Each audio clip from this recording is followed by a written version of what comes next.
नमस्कार साथियों। चलिए आज के क्लास की शुरुआत करते हैं। क्लास की एनसीईआरटी और उसमें हम लोगों ने पहले लेसन की बात की थी 12वीं क्लास अर्थात व्यष्टि अर्थशास्त्र। और व्यष्टि अर्थशास्त्र में थोड़ा सा एक और चीज़ मैं बताना चाहूँगा कि व्यष्टि अर्थशास्त्र जो हम पढ़ रहे हैं, व्यष्टि और समष्टि दोनों में अंतर है।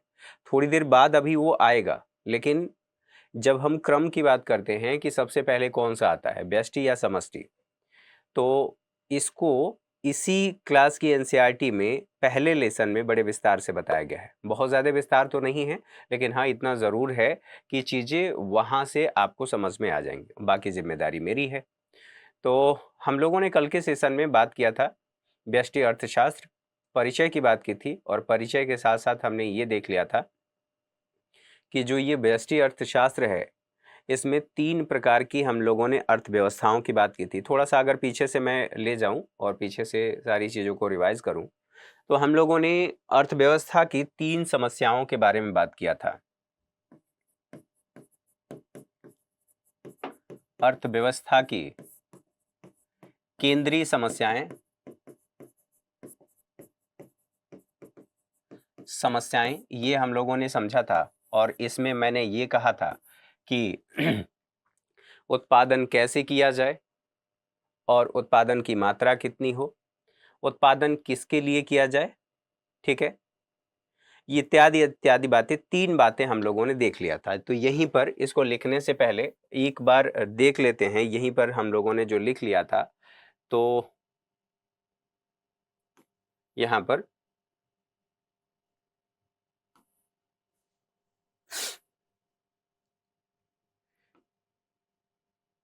हाँ, यहाँ पर देखिए हम लोगों ने बात किया था कि अर्थव्यवस्था की केंद्रीय समस्याएं, किन वस्तुओं का उत्पादन किया जाए और कितनी मात्रा में किया जाए, उत्पादन कैसे किया जाए, और उत्पादन कैसे किया जाए इसमें हम लोगों ने बात किया था क्या मशीनों के माध्यम से करें या फिर श्रम का प्रयोग करें। साथ ही साथ हमने ये कहा था किसके लिए उत्पादन किया जाए, सभी के लिए समान रूप से किया जाए या किसी विशेष व्यक्ति की आवश्यकताओं को ध्यान में रखते हुए उसकी आवश्यकताओं को पूरा करने के लिए मैकेनिज्म बनाया जाए।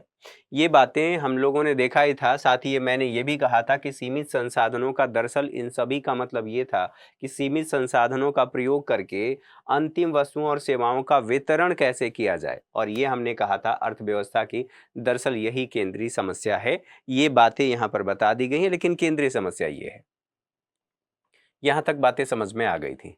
फिर मैंने आप लोगों को ये बताया था यहाँ पर कि आर्थिक क्रियाओं का आयोजन कैसे किया जाएगा, जब ये हम कह रहे हैं कि अर्थव्यवस्था में अर्थव्यवस्था की 3 समस्याएं हैं, केंद्रीय समस्याएं हैं, और उन समस्याओं का समाधान हम कैसे कर सकते हैं। तो हमें ये देखना पड़ेगा कि उत्पादन और वितरण हम कैसे कर रहे हैं, और उत्पादन कौन कर रहा है, उत्पादन के साधनों पर नियंत्रण किसका है। यदि हम उत्पादन के साधनों पर नियंत्रण की बात कर लें और ये देख लें कि दरअसल हम किस तरीके से उत्पादन करेंगे और उत्पादन की व्यवस्था कौन सी हो, किस मॉडल को हम अपनाएं, तो मॉडल के संदर्भ में हम लोगों ने बाजार अर्थव्यवस्था की बात की थी। और बाजार अर्थव्यवस्था से संबंधित जब आप समष्टि अर्थशास्त्र पढ़ेंगे तो वहां पर आप लोगों को बताया जाएगा कि जो बाजार अर्थव्यवस्था, मार्केट इकोनॉमी या कई बार पूंजीवादी व्यवस्था भी कहा जाता है, तो उसके जनक एडम स्मिथ माने जाते हैं। 1776 में उन्होंने एक बुक लिखी थी और वहीं से इसका जन्म होता है। शुरुआत में इसे अमेरिका में अडॉप्ट किया जाता है और धीरे धीरे पूरे विश्व में जहां जहां इसका विस्तार देखने को मिलता है वहां वहां तक ये काम करता है। फिर कुछ समस्याएं इसमें आती हैं और वो समस्याएं क्या हैं उनको हम आगे चल करके डिस्कस करने वाले हैं। समस्याएं जैसे बाजार अर्थव्यवस्था। अब बाजार अर्थव्यवस्था में क्या है कि बाजार की शक्तियों पर सब कुछ निर्भर करता है, ठीक है। बाजार की शक्तियां क्या हैं ये भी अभी समझेंगे। फिर हमने ये कहा कि एक तो ये व्यवस्था है, दूसरी व्यवस्था क्या है, तो सरकार की बात की थी हमने, सरकार की। और सरकार में ये कहा था कि केंद्रीय योजनाबद्ध अर्थव्यवस्था, और ये अर्थव्यवस्था चीन में हमें देखने को मिली। और अगर याद हो तो लास्ट वाली क्लास में हम 11वीं क्लास की एनसीईआरटी में चीन के बारे में पढ़ा था और तुलनात्मक अध्ययन हमने किया था कि भारत के विकास की क्या रणनीति रही है और भारत कैसे विकास किया है। उसमें मानव विकास सूचकांक में भारत की स्थिति क्या रही है, पाकिस्तान की स्थिति क्या रही है। दो पड़ोसी देशों का हम लोगों ने तुलनात्मक अध्ययन किया था भारत के साथ। बहरहाल हमने केंद्रीय योजनाबद्ध अर्थव्यवस्था को देखा, फिर हमने मिश्रित अर्थव्यवस्था को देखा और ये कहा था कि यह बाजार अर्थव्यवस्था अर्थात पूंजीवादी अर्थव्यवस्था, इसको केंद्रीकृत अर्थव्यवस्था के साथ साथ यहीं पर आप ये लगा लेंगे कि जो समाजवादी व्यवस्था है, ठीक है, इसका इसमें मिश्रण देखने को मिलता है। दोनों की विशेषताएं, जैसे बाजार, इसकी विशेषताएं हम शामिल किए और समाजवादी अर्थव्यवस्था की जो विशेषताएं थीं, इन विशेषताओं को शामिल करके और एक नई अवधारणा को अपनाया गया जिसे मिश्रित अर्थव्यवस्था कहते हैं। और इसमें अब क्या क्या बातें हैं, उन सभी बातों को देखना जरूरी है। ठीक है, अब यहाँ पर हम लोगों ने बाजार अर्थव्यवस्था के बारे में बात किया था, तो बाजार अर्थव्यवस्था क्या है इसको समझ लेते हैं। अब सोचिए, बाजार में क्या होता है। बाजार, सबसे पहले ये समझना होगा कि बाजार है क्या। बाजार समझ लेंगे तो बाकी सारी चीजें हमें समझ में आ जाएगा। तो बाजार एक ऐसी व्यवस्था है जहां पर खरीद और बिक्री का कार्य किया जाता है। अब जैसे ही मैंने ये कहा, वैसे ही आपके जहन में कोई चित्र आया होगा। आप अगर कोई चीज खरीदना हो तो आप कहां पर जाते हैं? बाजार में। ठीक है, बाजार में जब आप जाते हैं तो दो स्थितियां होती हैं, एक क्रेता होता है, क्रेता, और एक विक्रेता होता है। ठीक है, अब बाजार के दो प्रकार होते हैं। बाजार के दो प्रकार, एक तो हम कह रहे हैं कि भौतिक, और एक कह रहे हैं आभासी। ठीक है, जिसे वर्चुअल भी कहा जाता है, आभासी बाजार। आप ऐसे इसको कह सकते हैं ई कॉमर्स।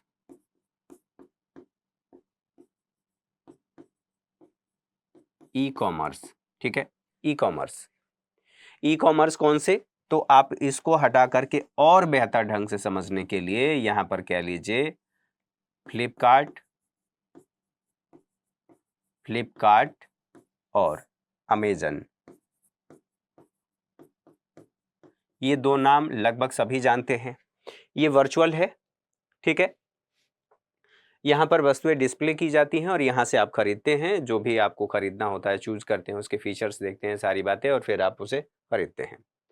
भौतिक बाजार, जो आप वो बाजार देखते हैं जहां पर आप जा करके फेस टू फेस किसी विक्रेता से आप सामान खरीद लेते हैं, बदले में आप भुगतान करते हैं, जैसे कोई भी सामान चौराहे पर, बाजार में, बड़े बाजार में। ठीक, तो जिस बाजार की हम बात कर रहे हैं, ये बाजार, दरअसल ये बाजार और जो बाजार मैंने कहा, इन दोनों में अंतर है।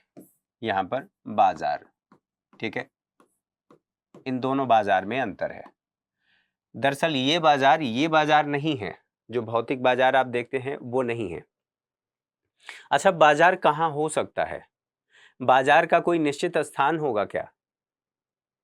बाजार का कोई निश्चित स्थान नहीं है। क्यों नहीं है? तो इसके लिए निश्चित स्थान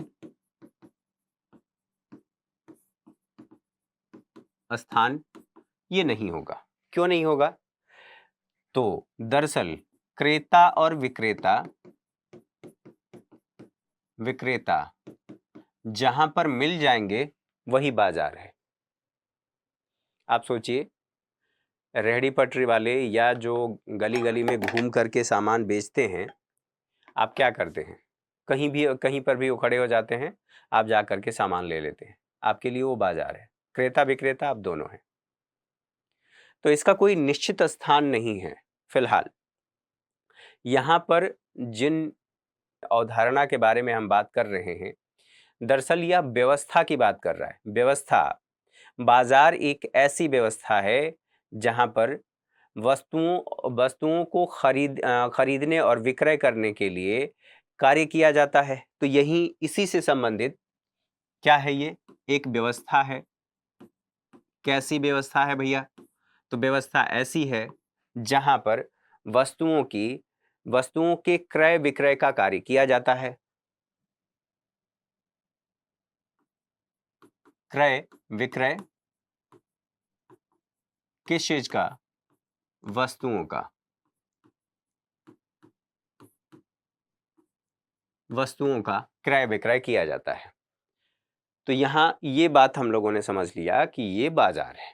ठीक है, अब बाजार के साथ साथ ये तो हमें समझ में आ गया। दूसरी बात ये आती है कि इसकी आवश्यकता है क्यों? दरअसल बाजार की हमें आवश्यकता क्यों है? तो बाजार की जब हमें आवश्यकता की बात हो तो बाजार तो हमने समझ लिया क्रय विक्रय। अब एक ये बात होती है कि ये जो बाजार अर्थव्यवस्था है, इस अर्थव्यवस्था की आवश्यकता क्यों है? तो अभी कोर हम कॉन्सेप्ट को समझने से पहले उससे पहले की चीजों को समझ सकते हैं। जब पहले की चीजों को समझ लेंगे तो बाकी सारी चीजें हमारे लिए आसान हो जाएंगी। जैसे आवश्यकता इसकी क्यों है? तो बाजार में कई सारे घटक हैं ना, उन सभी घटकों के कार्यों का समन्वय करना है, एक साथ लाना है। और इसलिए हम ये कह रहे हैं कि हमें बाजार की आवश्यकता है। तो यहीं पर आवश्यकता क्यों? आवश्यकता, तो हम ये कह रहे हैं कि विभिन्न घटकों के मध्य या विभिन्न घटकों के कार्यों का समन्वय करना। तो यहां पर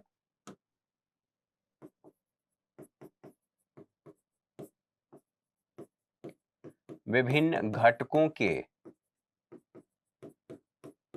कार्यों का समन्वय करना। ठीक, ये बात समझ में आ गई। विभिन्न घटक हैं, क्रेता है, विक्रेता है। ठीक है, इन सभी घटकों का आपस में समन्वय करना जरूरी है। केवल दो की बात अभी कर रहे हैं, क्रेता और विक्रेता की। अब इन सबको विनियमित करने का कोई काम करेगा, तो विनियमन इसका कौन करता है और कैसे किया जाता है? पहले थ्योरी समझ लेते हैं, फिर इसके बाद इसको आसान भाषा में मैं बता दूंगा। तो विनियमन की बात होगी। विनियमन कैसे किया जाएगा, कौन करेगा? तो विनियमन किस चीज का किया जाएगा? तो यहां पर विनियमन कीमतों का किया जाएगा। अर्थात किसकी बात की जा रही है? निर्धारित कीमतों का। निर्धारित कीमत की बात हो रही है। ठीक है, और कीमत के साथ साथ अब एक बात ये सोचिए कि कीमत किसकी और कीमत क्यों हमारे लिए जरूरी है। तो किसी वस्तु के मूल्य को आप कैसे समझते हैं? इस मोबाइल के मूल्य को आप कैसे समझ पा रहे हैं? इस मोबाइल का मूल्य जो बताया गया, उसी मोबाइल के मूल्य से हम बता पा रहे हैं कि इसका हम इसके संकेतक को बता पा रहे हैं, मूल्य के हिसाब से हम बता पा रहे हैं कि इसकी उपयोगिता कितनी है। तो यहां पर जो कीमत होती है किसी भी वस्तु की, दरअसल वह महत्वपूर्ण संकेतक होता है। यहां कीमत यह एक संकेतक है।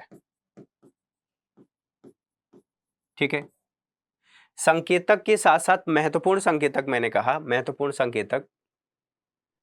अब जब हम महत्वपूर्ण संकेतक की बात कर रहे हैं, तो जो हम लोगों ने अर्थव्यवस्था की 3 केंद्रीय समस्याओं के बारे में बात किया था, तो दरअसल उन सभी केंद्रीय समस्याओं के समाधान के लिए यह संकेतक के रूप में काम करता है। तो ये किसके समाधान के लिए? तो केंद्रीय समस्याओं के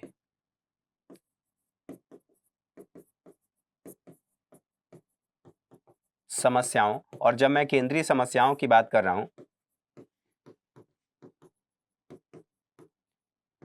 ठीक है, संकेतक,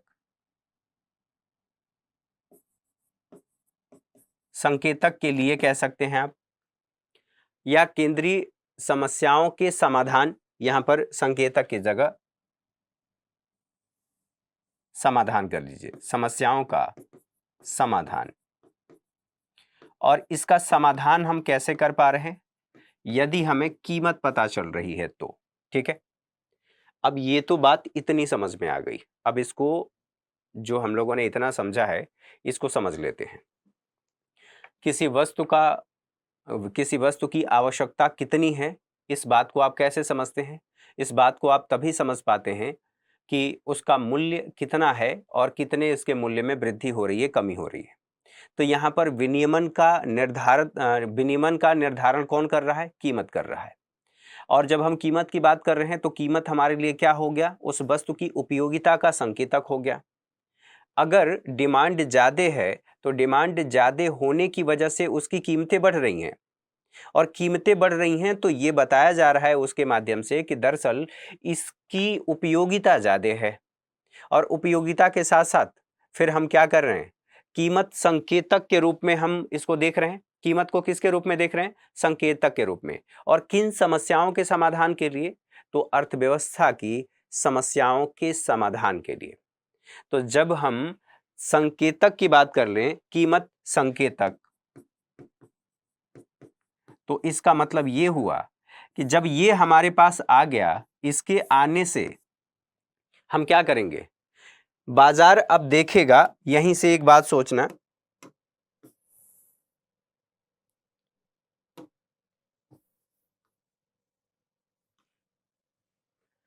कि जब हमारे पास कीमत संकेतक है तो हम लोगों ने सबसे पहले क्या कहा था कि हम अर्थव्यवस्था में, यहां पर देखिए क्या कहा था, किन वस्तुओं का उत्पादन किया जाए और कितनी मात्रा में किया जाए। तो जब हमारे पास ये डेटा मिल गया कि भैया कीमत एक संकेतक के रूप में है, किसी वस्तु की कीमत बढ़ रही है, कीमत बढ़ रही है, अर्थात यह इस बात का संकेतक है कि इसकी मांग बढ़ रही है, मांग अधिक है। और जब मांग अधिक है तो इसका मतलब ये हुआ कि जो विक्रेता है, बाजार उसका उत्पादन करेगा, उत्पादन में वृद्धि कर देगा। बात को समझना, जहां से जैसे बताने की कोशिश कर रहा हूं, दोबारा से रिपीट कर रहा हूं, इस चीज को देख लेना फिर आप लोगों को, क्योंकि ये थोड़ा सा टेक्निकल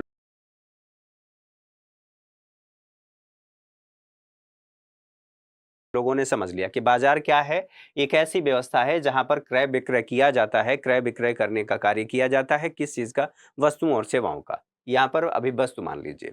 इसकी आवश्यकता क्यों है? क्योंकि विभिन्न घटकों के कार्यों का समन्वय करने का काम बाजार करता है। विभिन्न घटक, हमने दो की बात की थी कि क्रेता और विक्रेता, ठीक। विनिमय, विनिमय किस कीमत पर किया जाता है? तो यहां पर निर्धारित कीमत पर किया जाता है। वस्तुओं की कीमतें निर्धारित हैं और उस पर की जा रही हैं। अब पता चला कि वस्तुओं की कीमतें जो हैं वो संकेतक का काम कर रही हैं। कैसे संकेतक का? तो कीमत निर्धारित है लेकिन इसकी मांग बढ़ गई, इसकी मांग यहां पर बढ़ गई और मांग बढ़ी तो इस वजह से इसकी कीमतें बढ़ गई। तो अब कीमत किस रूप में कार्य कर रहा है? संकेतक के रूप में कार्य कर रहा है। किसके संकेतक के रूप में? कि भैया इस चीज की मार्केट में डिमांड ज्यादा है, इसका उत्पादन करिए, ठीक।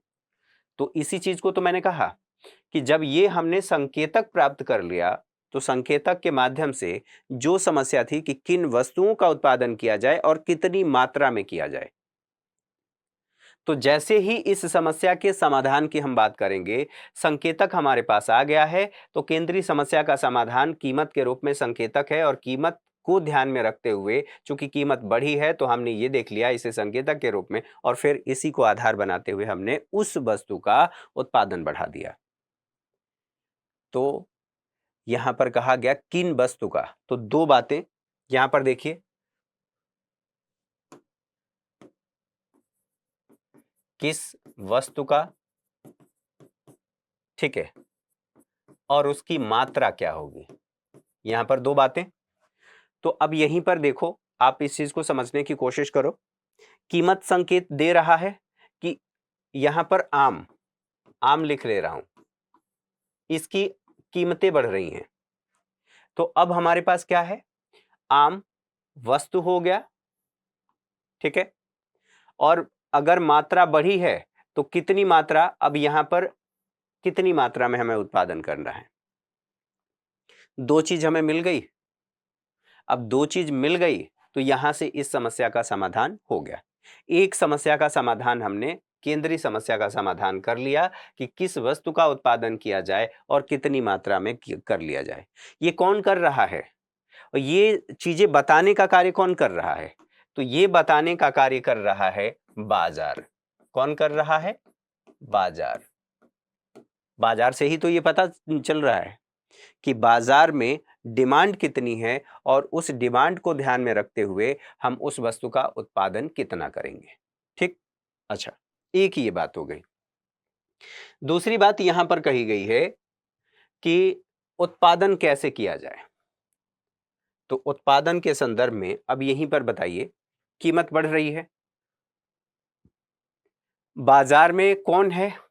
बाजार में यहां पर उपभोक्ता है। कौन है? उपभोक्ता। उपभोक्ता को क्या चाहिए? कम मूल्य पर गुणवत्ता युक्त वस्तुएं चाहिए, गुणवत्तापूर्ण वस्तुएं चाहिए। तो वो क्या सोचेगा कि यहां पर उत्पादन हो और कम मूल्य पर मुझे मिल जाए। ठीक बात है।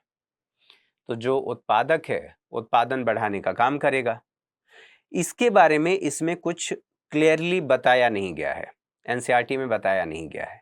तो एक हमने ये बात कर ली कि उत्पादन बढ़ेगा और कैसे उत्पादन बढ़ेगा तो उत्पादक निर्धारित करेगा। ठीक है। अब यहां एक और हमारे सामने समस्या थी और वो समस्या ये थी कि किसके लिए उत्पादन किया जाए। तो यहां पर किसके लिए उत्पादन किया जाए, तो किसके लिए उत्पादन में हमने ये देखा कि कीमत संकेतक के रूप में काम कर रहा है और जैसे ही संकेतक ये बता रहा है कि इस वस्तु की मांग ज्यादा है तो चाहे वो उपभोग की वस्तु हो, उपभोग हो, या आप ये भी कह सकते हैं कि यहीं पर जैसे सामान्य आवश्यकताएं, या तो आप सोचिए कि क्या बाजार अर्थव्यवस्था में किसी की आवश्यकता से मतलब है, किसी की नीड से मतलब है? बाजार किस पर काम करता है? लाभ के लिए काम करता है। और जब लाभ के लिए काम करता है तो इसका मतलब क्या हुआ कि उसको आपकी आवश्यकता से कोई मतलब नहीं है। उससे उसको सिर्फ इतना मतलब है कि आप डिमांड कर रहे हैं, वो सप्लाई दे रहा है, सिर्फ यही मतलब है। इसके बाद उससे कोई मतलब नहीं है। तो हम लोगों ने यहां पर इन सभी बातों को समझने के बाद दो चीजें फाइंड आउट कर लिए होंगे। दो चीज कौन सी फाइंड आउट हमने कर ली? एक तो हमने ये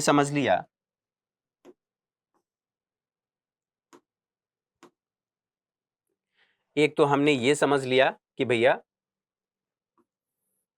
यहां पर बाजार है, बाजार है, ठीक है। बाजार में दो लोग हैं, ठीक है। कौन कौन है? एक को हम कह रहे हैं उपभोक्ता है, उपभोक्ता है, और एक को कह रहे हैं कि उत्पादक है,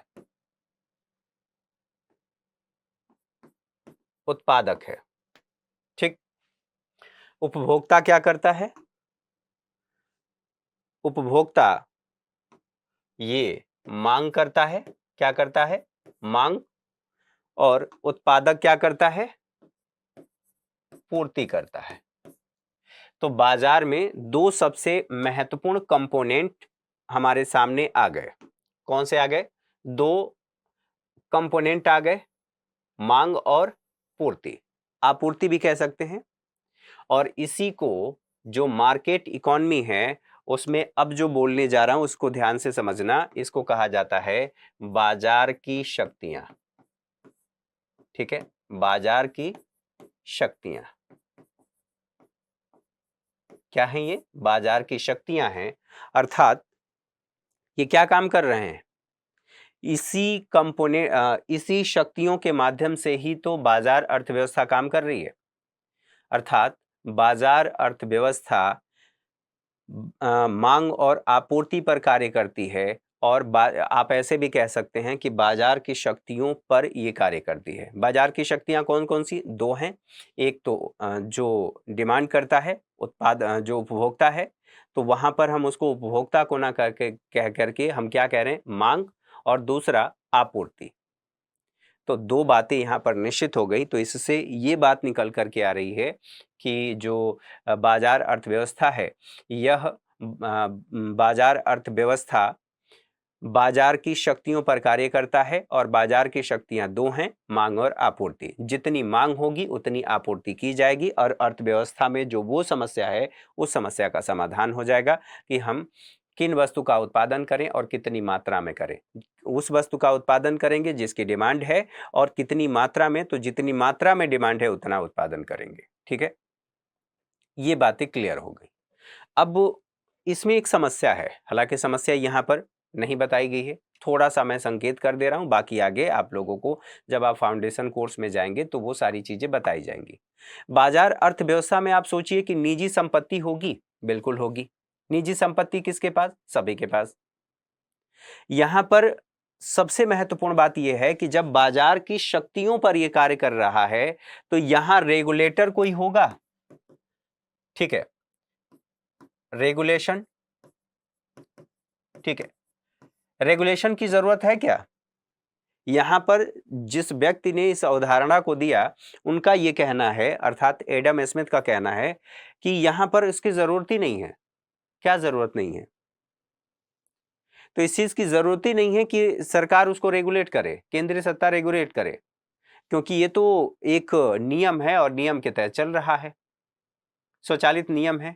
मांग जितनी होगी आपूर्ति उतनी होगी। तो ये मांग और आपूर्ति पर ध्यान दे रहा है, आवश्यकता और आपूर्ति पर ध्यान नहीं दे रहा है। तो किसी व्यक्ति के पास पैसा है तो वो मांग कर सकता है, किसी के पास पैसा नहीं है तो वो मांग नहीं कर पाएगा। उसकी जरूरत तो है लेकिन उसके पास परचेजिंग पावर नहीं है, इकोनॉमी की भाषा में उसके पास क्रय क्षमता नहीं है, इसलिए वो मांग नहीं कर पा रहा है। और मांग नहीं कर पा रहा है तो उसकी जरूरतें नहीं पूरी हो पाएंगी। तो यहां पर हमने ये देखा कि रेगुलेशन यहां पर बहुत कम होता है, या तो होगा ही नहीं या न के बराबर होगा। टैक्स भी यहां पर नहीं होगा। ये सब सारी चीजें आपको आगे की क्लासेस में पढ़ाई जाएंगी। ठीक है, समस्या ये थी कि इसमें से अगर मांग कम हो जाए या आपूर्ति बढ़ जाए या आपूर्ति कम हो जाए, ऐसी स्थिति में ये अर्थव्यवस्था या अर्थव्यवस्था का यह मॉडल फेल हो जाएगा। क्योंकि अगर इसमें से कोई भी कंपोनेंट कमजोर पड़ा, दो कड़ियां हैं, दोनों कड़ियां एक दूसरे से जुड़ी हुई हैं, और अगर ये कोई भी एक कड़ी कमजोर पड़ती है तो यह व्यवस्था कोलैप्स कर जाएगी। और यही 1929 में देखने को मिला था।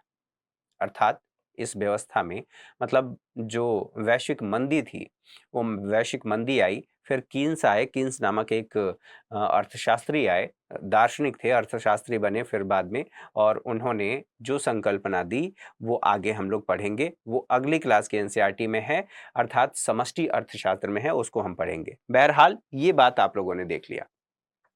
अब यहीं पर दूसरी बात आती है, दूसरे को हमने कहा कि भैया केंद्रीय योजनाबद्ध अर्थव्यवस्था। और केंद्रीय योजनाबद्ध अर्थव्यवस्था क्या है? ठीक है, इसको देख लेते हैं।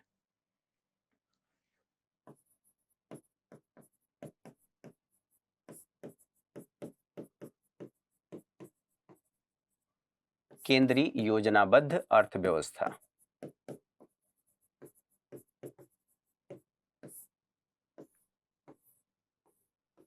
ठीक है, केंद्रीय योजनाबद्ध अर्थव्यवस्था देखिए, जैसे आप इस शब्द को तोड़ेंगे तो चीजें समझ में आ जाएंगी।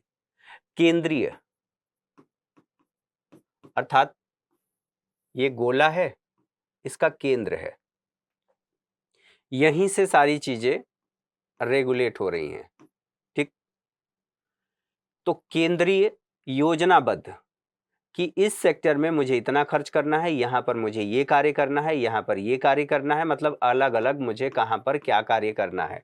मेरे पास संसाधन कितने हैं, ठीक है, और उन संसाधनों का प्रयोग कहां पर, ठीक है, प्रयोग कहां पर, कहां, कितना और कैसे ठीक है, करना है। अब केंद्रीय योजनाबद्ध अर्थव्यवस्था तभी हो सकता है जब ये वाला है ना, ये मजबूत हो। ठीक है, अर्थात नियंत्रण नियंत्रण अधिक देखने को मिलेगा। नियंत्रण किस पर? तो यहां पर संसाधनों पर, संसाधनों पर, संसाधनों पर नियंत्रण की बात की जा रही है। और जब संसाधनों पर नियंत्रण होगा तो इसका उत्पादन और वितरण किया जाएगा। ठीक है, कौन करेगा? केंद्रीय सत्ता करेगी। केंद्रीय सत्ता मतलब सरकार। ठीक है, अब इसी से संबंधित अन्य बातों को एक एक करके समझ लेते हैं। ये तो आप लोगों को एक मैंने ओवरऑल बता दिया। अब यहां योजना निर्माण का कार्य करेगा। कौन करेगा? हमने ये कहा कि संसाधनों का प्रयोग किया जाएगा, कहां, कितना, कैसे। और जब कहां, कितना, कैसे की बात आएगी तो इसके लिए हम योजना बनाएंगे, हमें योजना बनाने की जरूरत पड़ेगी। और योजना बनाने के साथ साथ हमें यह भी देखना होगा ना कि उत्पादन, विनियमन और उसके साथ साथ उपभोग कैसे किया जाएगा और कौन करेगा, कितना किसको दिया जाएगा, ये सब सारी चीजें कौन देखेगा? केंद्रीय सत्ता देखेगी। केंद्रीय सत्ता मतलब सरकार का नियंत्रण। साथ ही साथ हमें यह भी देखना होगा कि हम उस वांछित वस्तु और सेवा का उत्पादन कर रहे हैं, नहीं कर रहे हैं, जो हमारी जरूरत है। ठीक है, अब यहां एक तो बात ये समझ में आ गई कि उसी वांछित वस्तु और सेवा का उत्पादन किया जाएगा जो हमारी जरूरत है। ठीक, जरूरत होने के साथ साथ अगर आवश्यकता होगी तो फिर हस्तक्षेप किसका किया जाएगा, कौन करेगा?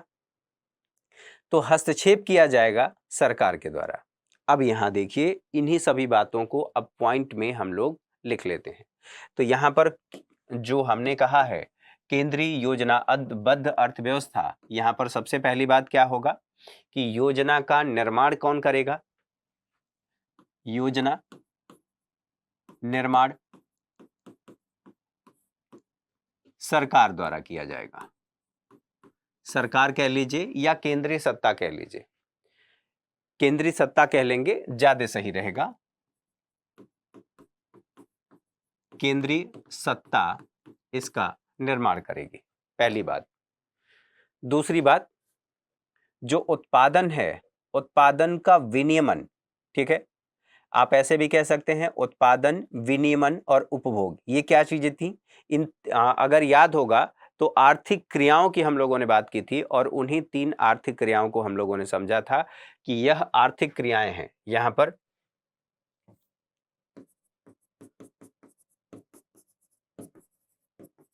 आर्थिक क्रियाएं, तो हमने कहा था उत्पादन होगा और इसका विनियमन विनियमन होगा और फिर वितरण होगा, यही तो है। ठीक, आर्थिक क्रियाएं ये है। अब जब आर्थिक क्रियाएं ये हैं तो यहां पर उन्हीं की बात की जा रही है कि उत्पादन, विनियमन, ठीक है, और वितरण। वितरण किसके द्वारा किया जाएगा? स्वाभाविक सी बात है, जब केंद्रीय नियंत्रण है तो सरकार का इस पर नियंत्रण होगा। अब इसको हटा देता हूं।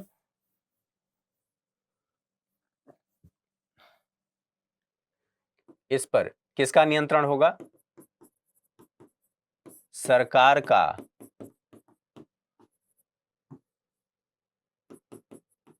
नियंत्रण होगा। ठीक है, सरकार के नियंत्रण के साथ अब तीसरी बात आती है। यहां पर क्या होगा? हम किस चीज का उत्पादन करेंगे और किस चीज के उत्पादन को प्रोत्साहन देंगे, मतलब केंद्रीय सत्ता देगी। तो जो वांछनीय वस्तु है, अर्थात जिसकी आवश्यकता ज्यादा है, तो वांछनीय वस्तु और सेवाओं का उत्पादन होगा। तो यहां पर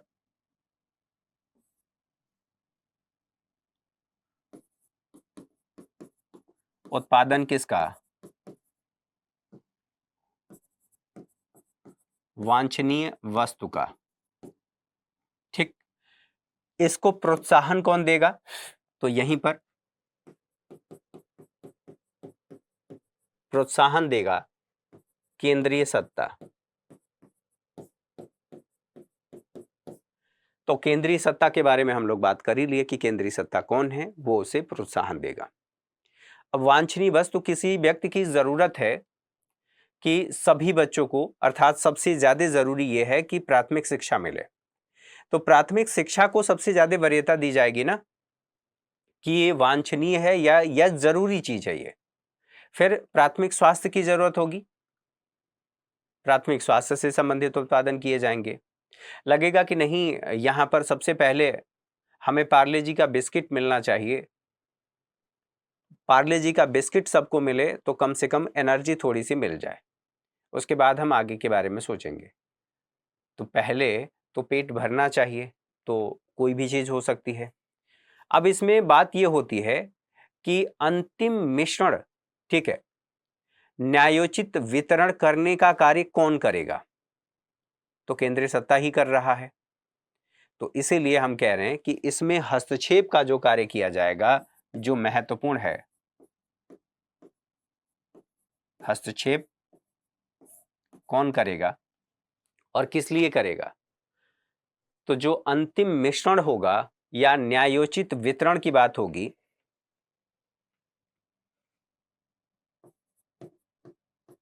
अंतिम मिश्रण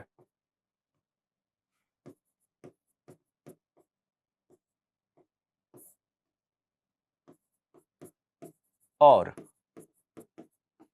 न्यायोचित वितरण, ये दो बातें कौन देखेगा? कि अंतिम मिश्रण सभी वस्तुओं और सेवाओं का, और उसका न्यायोचित वितरण भी सुनिश्चित किया जाए। जिसको जिस चीज की आवश्यकता है, किसी चीज को कार की, किसी व्यक्ति को कार की आवश्यकता हो सकती है, किसी व्यक्ति को इस बात की संभावना हो सकती है कि उसे साइकिल की ही जरूरत हो। और अगर आप लोगों को विकास वाली एनसीईआरटी याद है जो हम लोगों ने पढ़ा था, तो उसमें विकास की बात हुई थी। तो एक पूंजीपति कार से जा रहा था और उसने ये कहा एक मजदूर को बैठे हुए देखते हुए कि ये लोग विकास नहीं चाहते हैं। तो विकास के मायने सबके लिए अलग अलग होते हैं। एक जो लड़की है अपने घर में, वो चाहती है कि मुझे अपने भाई के समान फ्रीडम मिले। एक जो मजदूर है, वो ये चाहता है कि नियमित उसे काम मिले और उचित मजदूरी मिले। तो सबके अपने अपने मायने हैं। एक व्यक्ति जिसको पूंजीपति है, वो चाहता है कि यहाँ पर नदी पर डैम बने और डैम बने, उससे बिजली का उत्पादन हो। जो वहां पर गरीब व्यक्ति है, वो ये सोचेगा कि अगर डैम बनेगा तो वो पलायन हमको करना पड़ेगा, यहाँ से हम विस्थापित हो जाएंगे। तो सबके मायने और सबकी उससे संबंधित बातें अलग अलग हैं। ये बातें आपके समझ में आ गई। अब इस पूरे का सार क्या है, इस पूरे का मतलब क्या है, इसको हम लोग समझ लेते हैं। केंद्रीय सत्ता जो होती है, अर्थात केंद्रीय योजनाबद्ध अर्थव्यवस्था में, तो आप योजनाबद्ध जब बात कर रहे हैं तो आपको याद होना चाहिए योजना आयोग। योजना आयोग क्या करता था? ठीक है, हमारे पास जो उपलब्ध संसाधन होते थे, उस संसाधनों की बात करें, उन्हीं संसाधनों के आधार पर हम पहले योजना बनाते थे, फिर संसाधनों का खर्च करते थे। किस लिए? ये कार्य विकास के लिए योजना, और योजना में समझने के लिए बता रहा हूं, 5 year plan, 5 year 5 year plan हमने बनाया और फिर हमने काम करना शुरू किया। तो यहाँ पर हम योजना बना रहे हैं, ये योजना बना रहे हैं, योजना आयोग बना रहा है। इसी तरह से आप समझिए कि केंद्रीय योजनाबद्ध अर्थव्यवस्था में जो विकास से संबंधित, उत्पादन से संबंधित जो गतिविधियां हैं, यहाँ पर योजना निर्माण सरकार या केंद्रीय सत्ता करेगी। इसका संसाधनों पर नियंत्रण होगा। तो सबसे पहले यहाँ पर क्या क्या बात होगी? संसाधनों पर नियंत्रण, संसाधनों पर नियंत्रण होगा, ठीक है। नियंत्रण के साथ साथ उत्पादन, ठीक है, आवश्यकता की वस्तुओं की होगी, और उसी के साथ साथ यहाँ पर वितरण कौन करेगा?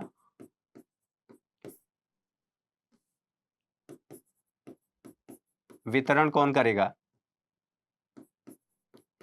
केंद्रीय सत्ता इसका वितरण करेगी, और न केवल केंद्रीय सत्ता वितरण करेगी, आवश्यक हस्तक्षेप भी करेगी। यहां पर हस्तक्षेप की भी हमने बात कर ली।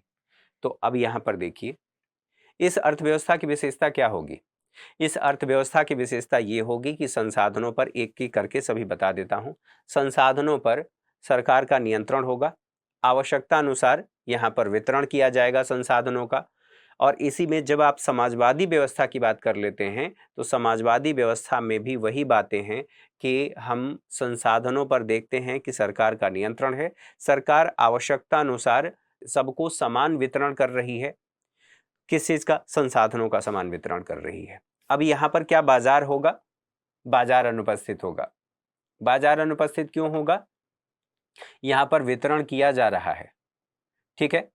तो यहां हम देखते हैं कि उन्हीं वस्तुओं और सेवाओं के उत्पादन को प्रोत्साहन दिया जाता है जो सबसे ज्यादा हमारे लिए वांछनीय है। वस्तुओं और सेवाओं का उन्हीं उत्पादन को बढ़ावा दिया जाएगा, ठीक है। तो दो बातें हम लोगों ने समझ लिया। एक तो हम लोगों ने बाजार अर्थव्यवस्था समझ लिया, जिसमें हमने बात किया कि मांग और आपूर्ति पर वो कार्य करती है, जिसे हम बाजार की शक्तियां कहते हैं। बाजार में जिस वस्तु की जितनी डिमांड है, उसी के हिसाब से उसका उत्पादन सुनिश्चित किया जाता है। केंद्रीय योजनाबद्ध अर्थव्यवस्था में हमने ये देख लिया कि संसाधनों पर नियंत्रण होगा, और संसाधनों पर नियंत्रण के साथ साथ उत्पादन भी होगा केंद्रीय सत्ता के द्वारा, और वितरण भी किया जाएगा, ठीक है। वहां पर हमने हस्तक्षेप की भी बात की कि हस्तक्षेप कैसा होगा, अंतिम मिश्रण की बात होगी और वितरण की बात होगी कि वितरण कैसे किया जाए, उसको लेकर के हस्तक्षेप करेगा, ठीक है। ये विशेषताएं ये हम लोगों ने समझ लिया। अभी इसमें चूंकि उसके निगेटिव पॉइंट्स की बात नहीं की गई है, तो निगेटिव पॉइंट हम नहीं समझ रहे हैं। अब बात आती है मिश्रित अर्थव्यवस्था। अब यहां पर सोचिए कि कंपटीशन नहीं होगा, कंपटीशन नहीं होगा तो वस्तुओं की गुणवत्ता में कमी आएगी, और वस्तुओं की गुणवत्ता में कमी आएगी तो फिर वहां पर समस्या होगी ही। सामान सबको वितरण किया जा रहा है, इसका मतलब ये है कि वहां पर जिस व्यक्ति को जिस वस्तु की आवश्यकता नहीं है, वो भी उपलब्ध हो जा रही है। तो अगर उपलब्ध हो जा रही है तो फिर उसका करेगा वो क्या? तो इसके लिए ये कहा गया कि भैया, हालांकि इससे संबंधित जो महत्वपूर्ण संकल्पना बताई जाती है और उदाहरण बताया जाता है, संकल्पनाओं को हमने समझा। उदाहरण ये है कि चीन ऐसी अर्थव्यवस्था है जो केंद्रीय योजनाबद्ध अर्थव्यवस्था के रूप में जाना जाता था, ठीक है। अब धीरे धीरे उसमें परिवर्तन आ गया है। बहरहाल, इस अर्थव्यवस्था की जो कमियां हैं, उन सभी कमियों को ध्यान में रखते हुए विश्व में एक और संकल्पना आई, जिसे हम कहते हैं मिश्रित अर्थव्यवस्था। अब मिश्रित अर्थव्यवस्था में क्या है, तो आप अब उसको समझ लेते हैं, एक एक करके उससे संबंधित बातों को समझ लेते हैं, ठीक है। मिक्स्ड इकोनॉमी कहते हैं जिसे, मिश्रित अर्थव्यवस्था।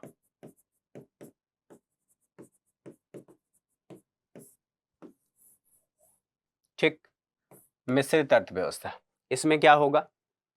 तो आप एक बात सोचिए कि जो सभी अर्थव्यवस्थाएं हैं, दो अर्थव्यवस्थाओं की हम लोगों ने बात की, पहले ही मैंने बता दिया कि जो मिश्रित अर्थव्यवस्था है,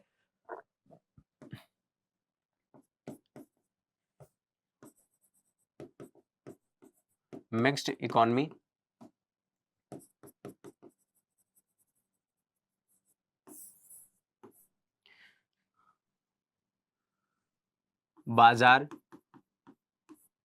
बाजार अर्थव्यवस्था, और इसके साथ साथ हमने बात किया था कि समाजवादी अर्थव्यवस्था, इन दोनों का मिश्रण है, और भारत में मिक्स्ड इकोनॉमी को अपनाया गया है। तो अब इसी चीज को हम लोग थोड़ा सा यहाँ पर समझ लेते हैं कि मिक्स्ड इकोनॉमी में क्या क्या बातें कही गई।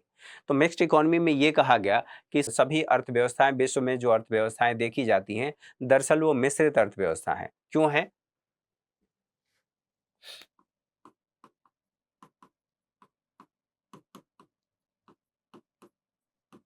सभी अर्थव्यवस्थाएं ये कैसी हैं? ये मिश्रित हैं,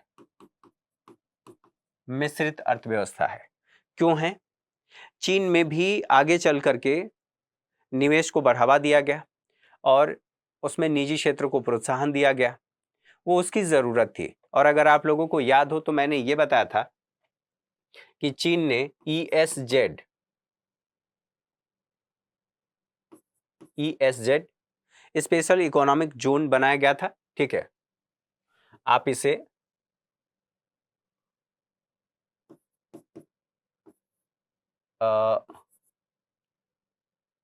सॉरी, स्पेशल इकोनॉमिक जोन है, मैं कंफ्यूज हो गया था। स्पेशल इकोनॉमिक जोन ये भारत में लाया गया था 2005 में अधिनियम, और इसी अधिनियम के माध्यम से सेज की स्थापना 2006 में किया गया था। ठीक है, एशिया में सबसे पहले अगर ईपीजेड, वो ईपीजेड की स्थापना किया गया था गुजरात के कांडला में। तो ये अलग बात है, अभी इसको छोड़ देते हैं। हम सेज की बात कर रहे हैं, SEZ। तो जो SEZ है, इसकी संकल्पना हम कहां पर देखते हैं? चीन में। और चीन में कहां पर स्थापित किया गया? तटीय क्षेत्रों में, तटीय क्षेत्र। और इन तटीय क्षेत्र में इसकी स्थापना करके निर्यात को बढ़ावा दिया गया। निर्यात बढ़ाने के लिए साथ ही साथ हम ये भी देखे थे कि अतिरिक्त रोजगार का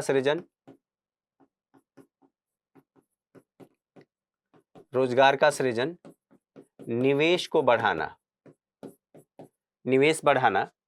ठीक है, और इसके माध्यम से अवसंरचना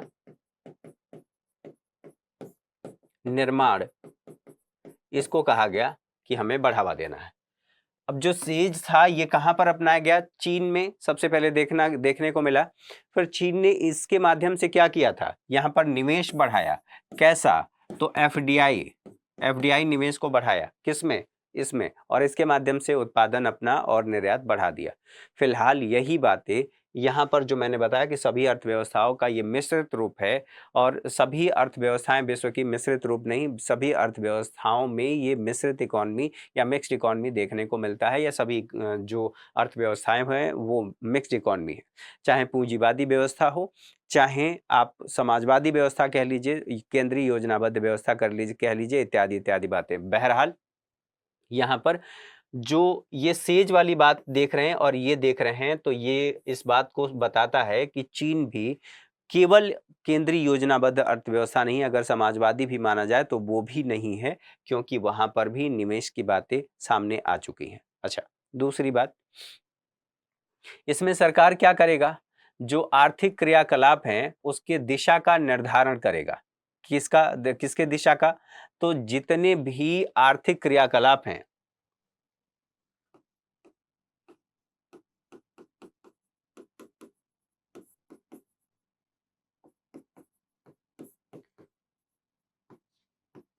कलाप, इसका निर्धारण कौन करेगा? ठीक है, सरकार करेगी। क्यों निर्धारण करेगा? आप ऐसे कह सकते हैं, इसको इस तरह से लिख सकते हैं, यहां पर सरकार क्या करेगी?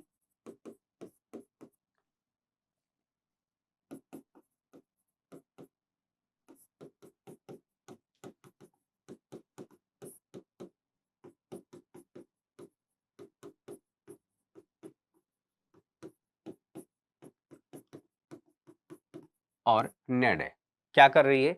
दिशा निर्धारण कर रही है या उसका निर्णय ले रही है। क्यों ले रही है? क्यों जरूरत है? आर्थिक क्रियाकलापों की बात की जा रही है, दिशा निर्देश उससे संबंधित। आप दिशा निर्देश कह सकते हैं, या आप उसे ऐसे भी कह सकते हैं कि आर्थिक क्रियाकलापों का निर्धारण कर रही है। दिशा निर्देश भी दे सकती है कि आप ये कार्य करिए, आप यहां पर निवेश करिए, बाकी मैं देखूंगा। तो आप दोनों ही बातें लिख सकते हैं, लेकिन जो एनसीईआरटी में बात बताई गई है, जो शब्दावली यूज किया गया है, हम उसी को इस्तेमाल करते हैं। तो यहां पर आर्थिक क्रियाकलापों के निर्धारण, आर्थिक क्रियाकलापों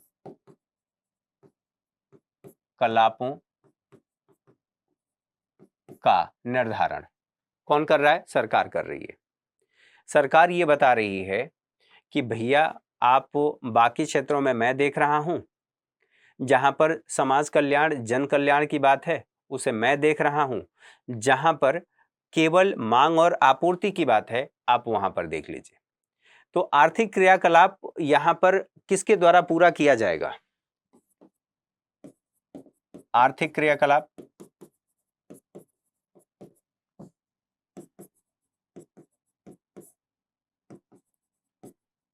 आर्थिक क्रियाकलाप ये किसके द्वारा पूरा किया जाएगा? ये बाजार के द्वारा। यहां पर समझने वाली बात यह है कि आर्थिक क्रियाकलापों का निर्धारण सरकार कर रही है, निर्णय सरकार ले रही है और निजी क्षेत्र को बता रही है कि आप कहां पर निवेश करेंगे। ठीक है, निजी क्षेत्र निवेश करेगा और निवेश करने के साथ साथ यह क्या करेगा? मांग और आपूर्ति, ठीक है, आपूर्ति जहां पर है उसकी ये पूर्ति करेगा। ठीक, जहां पर जन कल्याण की बात आएगी, जहां आवश्यकताओं की पूर्ति की बात आएगी, वहां पर इसकी भूमिका, सरकार की भूमिका बढ़ जाएगी। तो मिश्रित अर्थव्यवस्था का मतलब ये है, अब इसको आसान भाषा में समझिए, जो एनसीईआरटी में बात कही गई थी उसको समझ लिया, अब आसान भाषा में समझिए। इसके लिए ये कहा गया है,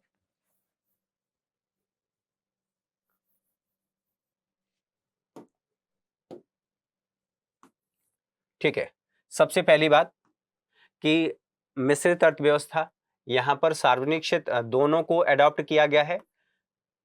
बाजार अर्थव्यवस्था और यहां पर समाजवादी अर्थव्यवस्था, इन दोनों की विशेषताओं को शामिल करके बनाया गया है, इक्वल टू, हम ये कह रहे हैं मिश्रित। ठीक है, मिश्रित अर्थव्यवस्था। अब मिश्रित अर्थव्यवस्था में हम ये देख रहे हैं कि जो बाजार है ये किस पर काम करता है? मांग और आपूर्ति पर, मांग और आपूर्ति पर काम कर रहा है। और जब ये मांग और आपूर्ति पर काम कर रहा है तो मांग कौन करेगा? जिसके पास क्रय क्षमता, क्रय क्षमता जिसके पास होगी वही मांग कर पाएगा। लेकिन अर्थव्यवस्था में एक दूसरा व्यक्ति भी है जो क्या चाहिए? उसकी न्यूनतम आवश्यकताएं, न्यूनतम आवश्यकताएं, न्यूनतम आवश्यकताएं, इसकी पूर्ति कौन करेगी? सरकार करेगा। ठीक है, तो दोनों व्यवस्थाओं को हम लोगों ने देख लिया। इसे ही कहा जाता है कि यह मिश्रित अर्थव्यवस्था, संक्षेप में यह पूंजीवादी व्यवस्था और समाजवादी व्यवस्था का मिश्रित रूप है। यहाँ पर बाजार की जरूरतों को ध्यान कौन रखता है? तो जो बाजार की जरूरतें हैं या जहां पर मांग की बात आएगी, बाजार उसका ध्यान रखेगा, अर्थात निजी क्षेत्र ध्यान रखेगा। और जहां पर न्यूनतम आवश्यकताओं की पूर्ति की बात होगी, वहां पर सरकार की भूमिका महत्वपूर्ण हो जाएगी। और यहीं से आगे चल करके बात आएगी पीपीपी मॉडल, अर्थात वो निवेश मॉडल है जो आगे चल करके आप पढ़ेंगे। पीपीपी मॉडल का मतलब ये है प्राइवेट पब्लिक प्राइवेट पार्टनरशिप, दोनों की भागीदारी होगी। और दोनों में जब हम यहीं पर पब्लिक प्राइवेट की बात कर रहे हैं तो वही ये बात बता रहा है, जो प्राइवेट है वह बाजार अर्थव्यवस्था को बता रहा है और जो पब्लिक है वह किसको बता रहा है? वह समाजवादी व्यवस्था के लक्षणों को बता रहा है। तो दोनों के द्वारा उत्पादन किया जाएगा, लेकिन उत्पादन के साथ साथ महत्वपूर्ण निर्णय लेने का अधिकार सरकार के पास रहेगा कि कहां पर निजी क्षेत्र निवेश करेगा, किन क्षेत्रों में निवेश करेगा, इत्यादि इत्यादि बातें सरकार ये देखेगी कि न्यूनतम अर्थात सार्वजनिक क्षेत्र ये देखेगा कि न्यूनतम आवश्यकताओं की पूर्ति हो। तो हम लोगों ने इन सभी बातों को समझने के बाद जो निष्कर्ष निकाला, उस निष्कर्ष पर पहुंचते हैं और यहां पर देख लेते हैं। एक बार हो सकता है आप लोगों को थोड़ा सा हौच-पौच हो गया हो। ये मिश्रित रूप है, मिश्रित अर्थव्यवस्था। यहां पर हमने कहा कि बाजार, ठीक है, समाजवाद, समाजवाद। बाजार क्या करेगा? मांग और आपूर्ति, आपूर्ति करेगा। ठीक है, तो मांग और आपूर्ति ये सरकार के सहायक के रूप में काम कर रहा है। जो यहां पर सरकार की बात की जा रही है, जब समाजवाद की बात कर रहे हैं तो यहां पर संसाधनों पर सरकार का स्वामित्व और स्वामित्व के आधार पर जो जो कल्याणकारी योजनाएं हैं उनको देखना। तो आप ये यहां पर कहेंगे कि जन कल्याण, ठीक है, जन कल्याण ये करेगा। अब जब जन कल्याण ये करेगा तो एक बात यहीं से समझ में आ गई कि यहां इसके जो सार्वजनिक क्षेत्र है, ठीक, सार्वजनिक क्षेत्र क्षेत्र के सहायक के रूप में कौन कार्य कर रहा है? निजी क्षेत्र कार्य कर रहा है। ठीक है, तो 2 बातें क्लियर हो गई। अब 3 बातें, 3 व्यवस्थाओं को हमने देखा। फिर से इसको रिवाइज करा देता हूं। बाजार अर्थव्यवस्था बाजार की शक्तियों पर कार्य करता है, डिमांड एंड सप्लाई पर कार्य करता है, लाभ के लिए काम करता है, निजी संपत्ति देखने को मिलती है, सरकार का नियंत्रण कम होता है, 9 के बराबर भी होता है, टैक्सेशन भी कम होता है, प्रतिस्पर्धा यहाँ पर क्या होगी, अच्छी होगी। जब बाजार होगा, बाजार में आप वस्तुएं खरीदने जाएंगे तो वहां पर प्रतिस्पर्धा ज्यादा होगी, क्योंकि बाजार ये सुनिश्चित करेगा कि कम मूल्य पर सबसे गुणवत्ता युक्त वस्तुएं कौन उपलब्ध कराएगा। ठीक, ये बात।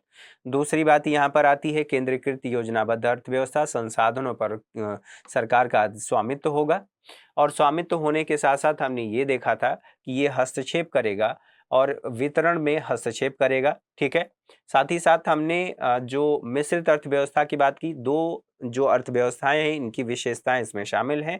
एक बाजार अर्थव्यवस्था, एक समाजवादी अर्थव्यवस्था, जो आगे चल करके आप पढ़ने वाले हैं। समाजवादी अर्थव्यवस्था की विशेषताएं शामिल हैं। इसमें जो निजी क्षेत्र होगा वो सरकार के सहायक की भूमिका में रहेगा, अर्थात जो बाजार में डिमांड है उसकी वो आपूर्ति करेगा। जो सार्वजनिक क्षेत्र है वह जन कल्याण को सुनिश्चित करेगा। अब ये 3 बातें हमारे पास, 3 अवधारणाएं आ गई।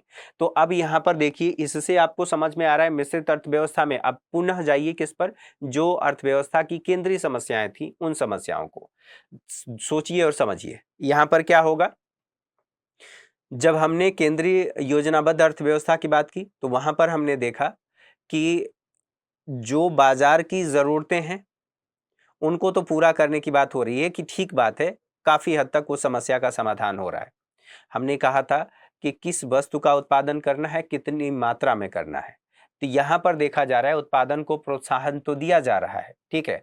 अंतिम जो मिश्रण है और उसका न्यायोचित वितरण करने का कार्य कौन कर रहा है, तो केंद्रीय योजनाबद्ध अर्थव्यवस्था। लेकिन वहां पर भी समस्याएं हैं। अब उन समस्याओं के समाधान के लिए जब हमने मिश्रित अर्थव्यवस्था की बात की तो 3 उसी समस्याओं के बारे में बात कर लीजिए। यहां पर देखिए 3 समस्याएं कौन कौन सी थी, हमने बात कर लिया।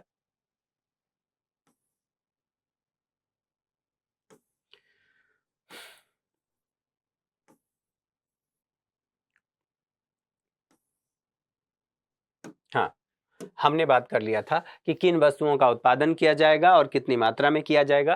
तो किस वस्तु का उत्पादन, तो दोनों वस्तुओं का उत्पादन मिश्रित अर्थव्यवस्था में हो रहा है। कैसे उत्पादन हो रहा है, तो बाजार जो मांग और आपूर्ति है उसको देख रहा है। ठीक है, हमने किससे निर्धारित किया, कीमत से निर्धारित किया।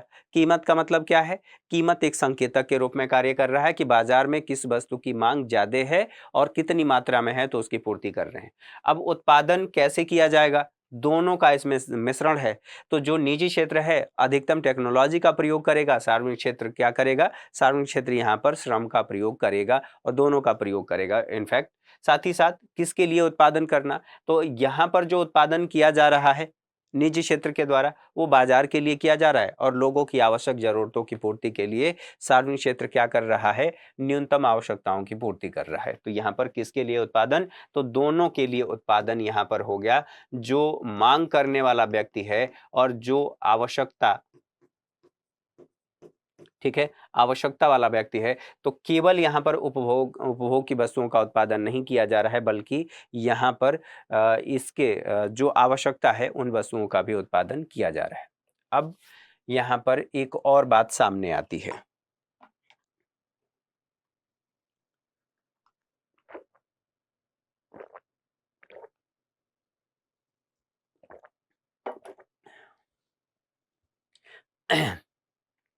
ये कहा गया, आगे उसी में लाइन बताया गया है, एक और हेडिंग है 12वीं क्लास की इकोनॉमी में। इसको एक बार देख लेते हैं। यहाँ पर सकारात्मक तथा आदर्शक अर्थशास्त्र, अब इसको समझ लेते हैं ये क्या कह रहा है।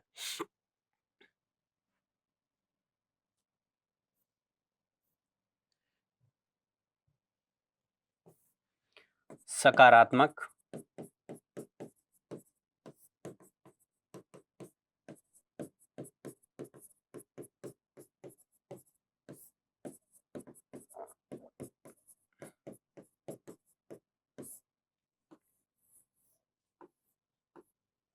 ठीक है, अब इसका मतलब क्या है। सकारात्मक आर्थिक क्रियाओं की बात करें तो जो आर्थिक क्रियाएं हैं उनके नियंत्रण की बात होती है। सकारात्मक आर्थिक क्रियाओं का नियंत्रण और साथ ही साथ आदर्शक आर्थिक क्रियाओं का नियंत्रण, इसमें दो बातें हैं जिसे हमें समझनी है। सकारात्मक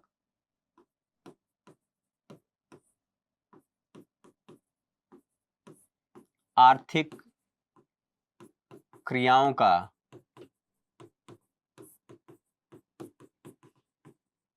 नियंत्रण, ठीक है।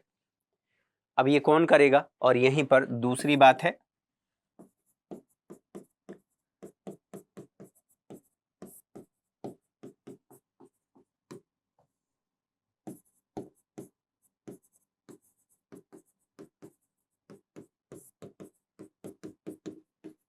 नियंत्रण, ठीक है।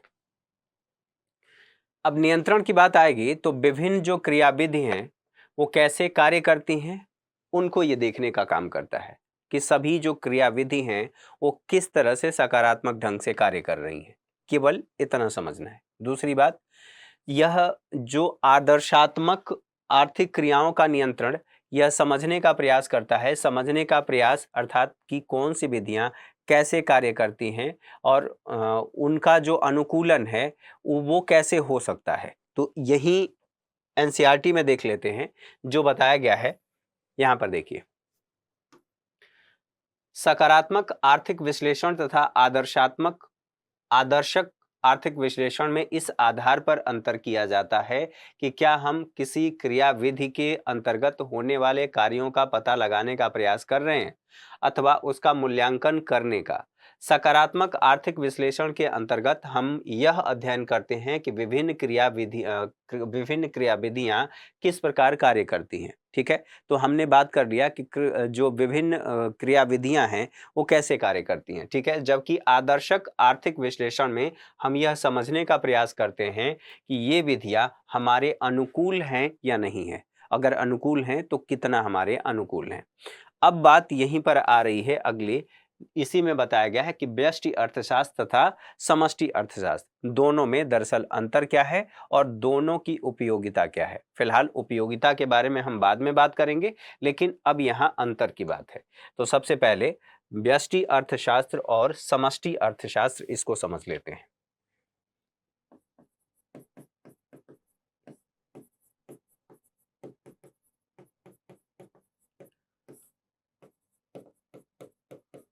और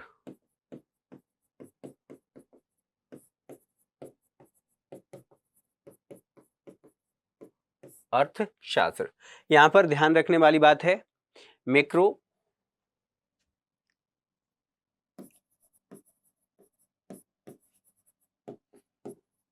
मैक्रो शब्द से इसे संबोधित किया जाता है और समष्टि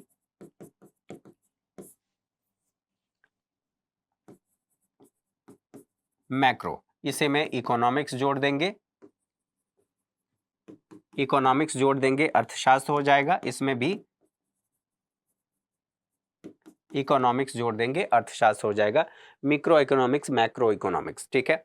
अब इसको हम यहां पर समझ लेते हैं, दोनों में अंतर क्या है। आप ये सोचिए कि अर्थव्यवस्था में एक व्यक्ति ऐसा है जो उपभोक्ता के रूप में कार्य कर रहा है, और उपभोक्ता है तो यानी कि उत्पादक भी है। तो उपभोक्ता और उत्पादक जो व्यवस्था, जिस व्यवस्था में ये कार्य कर रहे हैं, उपभोक्ता ये चाहेगा कि कम से कम कीमत पर उसे वस्तुएं मिल पाए।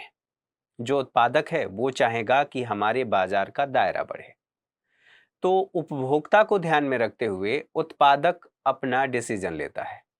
तो उपभोक्ता और उत्पादक के व्यवहार का अध्ययन करने वाली जो विधि है, ठीक है, उसकी उस संदर्भ में जब हम बात करते हैं या उनकी क्रियाओं को देखते हैं तो हम कहते हैं कि यह व्यष्टि अर्थशास्त्र है, जिसे सूक्ष्म अर्थशास्त्र भी कहा जाता है, ठीक है। अब इसे एक एग्जाम्पल के जरिए मैं बता देता हूं। एक ये है, ठीक है, इसको कह रहे हैं ये भारत है। अब भारत हो गया है, अब इंडिया नहीं, अब भारत, ठीक है। भारत की बात की जा रही है, ये पूरा भारत है। इसमें रोजगार की स्थिति क्या है, ठीक है। यहां पर कौन सी नीतियां अपनाई जाएंगी, आगे चल करके बताया जाएगा। राजकोषीय नीति या मौद्रिक नीति, उसका प्रभाव क्या होगा। ठीक है। रोजगार की क्या स्थिति होगी, रोजगार के साथ साथ अन्य कौन कौन सी गतिविधियां होंगी जो पूरी अर्थव्यवस्था को प्रभावित करती हैं, तो इससे संबंधित बातें होंगी, केवल रोजगार ऐसे समझने के लिए। अब इस अर्थव्यवस्था में ये भारत है और भारत की अर्थव्यवस्था है, इसमें कौन है, इसमें दो लोग हैं, उत्पादक हैं और उपभोक्ता हैं। ये दो लोग हैं, इनकी संख्या ज्यादा है, केवल दो ही लोग नहीं है, मतलब दो कंपोनेंट की मैं बात कर रहा हूं, उत्पादक और उपभोक्ता। जो उपभोक्ता है ये क्या चाहेगा कि इसके पास संसाधन सीमित है। सबसे पहले तो सीमित संसाधन है और आवश्यकताएं असीमित है, तो इसको ऐसे कर लेते हैं। संसाधन क्या है, ये सीमित है। साथ ही साथ यहां पर क्या बात की जा रही है कि आवश्यकताएं जो हैं ये असीमित हैं। अब एक बात को समझिए, मेरे पास 100 रुपए हैं और मुझे क्या करना है, मुझे ये देखना है कि उसी में मुझे खाना खाना है या मोबाइल का कवर लेना है। अगर मैं मोबाइल का कवर लूंगा तो मेरे पोषण की आवश्यकता अर्थात भोजन प्रभावित होगा, भोजन नहीं मिलेगा। तो अब मैं क्या करूंगा, उस सीमित संसाधन का प्रयोग करके मैं अपने लिए भोजन खरीदूंगा। ठीक। अच्छा, एक तो ये एग्जाम्पल हो गया। दूसरी बात, सीमित संसाधन है, हमने बात कर लिया था कि जैसे भूमि, भूमि हमारे पास सीमित है। इस सीमित भूमि का प्रयोग करके हमने गेहूं का उत्पादन किया। ठीक है, गेहूं का उत्पादन किया। अब गेहूं की हमारी जो वार्षिक जरूरत है कि एक वर्ष में हम खा सकते हैं 10 क्विंटल, लेकिन जो उत्पादन हुआ है वो 15 क्विंटल का।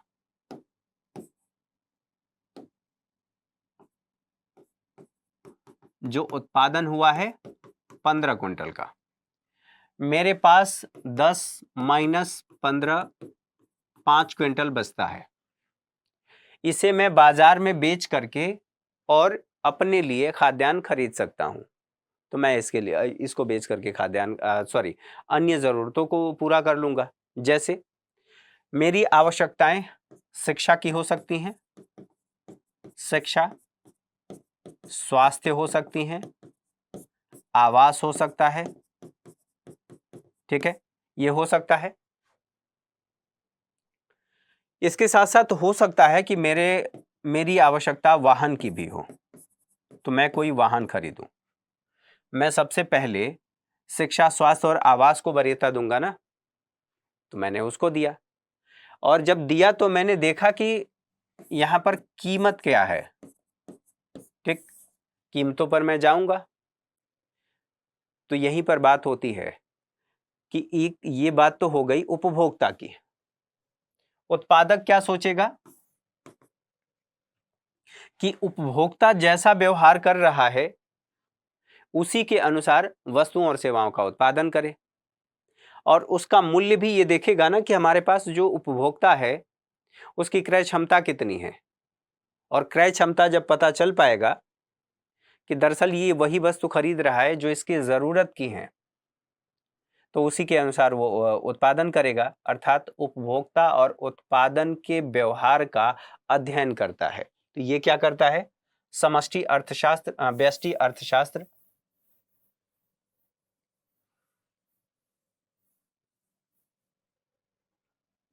इसमें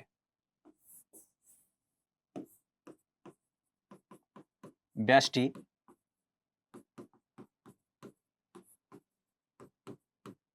और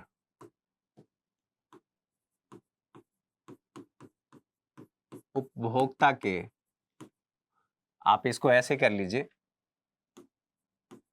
व्यवहार का अध्ययन। किसके व्यवहार का, तो उत्पादक और उपभोक्ता। इन दोनों के व्यवहार का ये अध्ययन कर रहा है। ठीक है, क्यों अध्ययन कर रहा है? दरअसल इसलिए अध्ययन कर रहा है ताकि ये समझ सके कि कीमतों का प्रभाव क्या हो रहा है। जो वस्तुएं और सेवाएं हैं, उन वस्तुओं और सेवाओं की कीमतों का प्रभाव क्या हो रहा है। कीमतें बढ़ेंगी, जैसे कई बार अगर थोड़े समय के लिए ऐसे समझ लीजिए, टमाटर की कीमतें इस समय बढ़ गई थी और जैसे ही टमाटर की कीमत बढ़ी थी वैसे ही कुछ उपभोक्ता मेरे जैसे, है ना, टमाटर खाना बंद कर दिए। टमाटर खाना कोई ज़रूरी थोड़ी है। प्याज की कीमत बढ़ गई है तो प्याज खाना ज़रूरी थोड़ी है। जब प्याज की कीमत बढ़ी थी उस समय टमाटर की कीमत कम थी। टमाटर की कीमत जब बढ़ी तो प्याज की कीमत कम थी। तो उसका अल्टरनेट हम ढूंढेंगे ना, या उसी में लेकर के मरेंगे कि नहीं नहीं ये स्वाभिमान का प्रश्न है, मेरे सब्जी में टमाटर दिखना चाहिए, मेरे दाल में टमाटर का तड़का लगना चाहिए, दाल फ्राई होनी चाहिए। तो जब कीमत बढ़ती है, या कीमतों का ऐसे संक्षेप में कहें तो कीमतों पर प्रभाव क्या होता है, कीमतों का प्रभाव क्या होता है।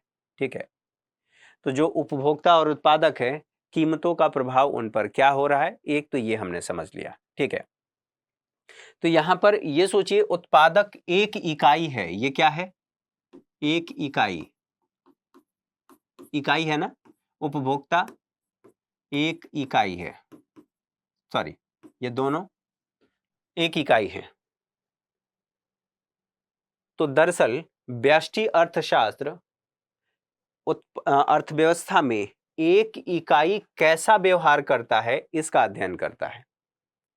ठीक है, अब यहीं पर समष्टि की बात,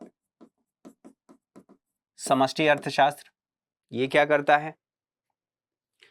तो जो इसमें रोजगार है अर्थव्यवस्था में, जैसा कि मैंने पहले बताया, कीमत क्या है, और साथ ही साथ समग्र जो उपाय किए गए हैं उपाय के स्तर का निवारण करता है। अब वो इसको ऐसे समझ लीजिए थोड़ी देर के लिए। देखिए, हमने ये कहा कि रोजगार का स्तर क्या है, जो वस्तुओं की कीमतें हैं उनका संपूर्ण अर्थव्यवस्था पर क्या प्रभाव पड़ रहा है, और उसके साथ साथ जो उपाय किए गए हैं संपूर्ण उपाय, उन उपायों के स्तर की भी बात होगी। उपायों के स्तर का निर्धारण, अगर जो समस्याएं अर्थव्यवस्था में हैं, रोजगार की समस्या है, उस समस्या का समाधान करना है। जो कीमत है, अधिक कीमतें हैं, उसका समाधान करना है। और इसी के साथ साथ इसके लिए समग्र उपाय और उपाय के स्तरों का निर्धारण करना है। अब इसको कैसे समझेंगे वो देखिए। समष्टि, जैसे मान लीजिए मैंने ये कहा कि रोजगार है, कीमत वस्तुओं एवं सेवाओं की कीमतें, और इसमें क्या किया जाएगा, जो उपाय हैं, कैसे उपाय, समग्र उपाय, समग्र उपाय। ठीक, इन उपायों के बारे में कहा जा रहा है, उपायों के स्तर का ये निर्धारण करता है।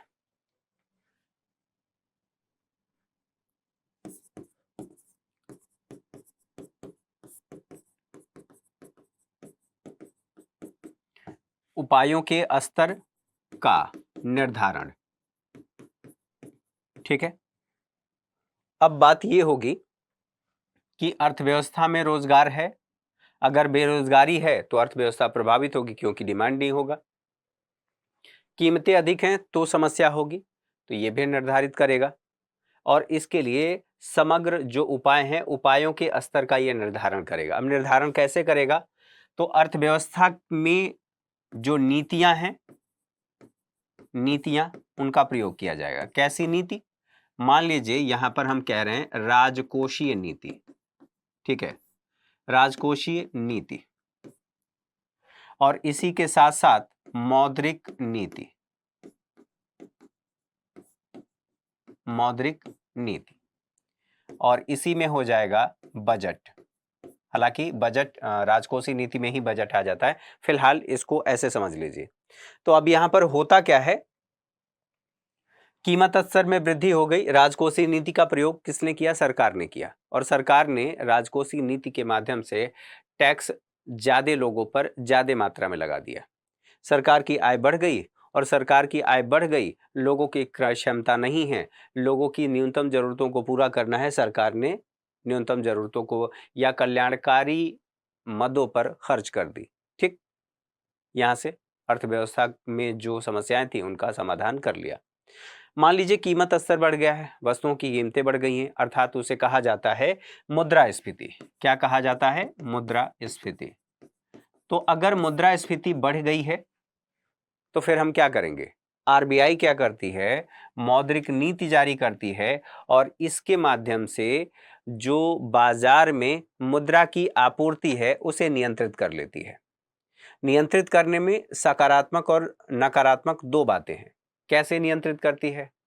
तो एक तो मुद्रा के प्रवाह को बढ़ा देती है अलग अलग नीतियों के द्वारा, ठीक है, या फिर मुद्रा के प्रवाह को कम कर देती है। अब होगा कैसे कम? तो आरबीआई, जैसे मान लीजिए कैश रिजर्व रेशियो है, तो कैश रिजर्व रेशियो को वहां पर बढ़ा दिया। तो कैश रिजर्व रेशियो एक निश्चित मात्रा में जो बैंकों के पास पैसा है, जो जमा है, उस जमा का आरबीआई ये कहता है बैंकों से कि आप उसका कुछ हिस्सा मेरे पास नगद रूप में रख दो। जैसे अब इसको समझ लेते हैं थोड़ी देर के लिए। आरबीआई ने कहा किससे? बैंक से। आरबीआई कौन है? बैंकों का बैंक है।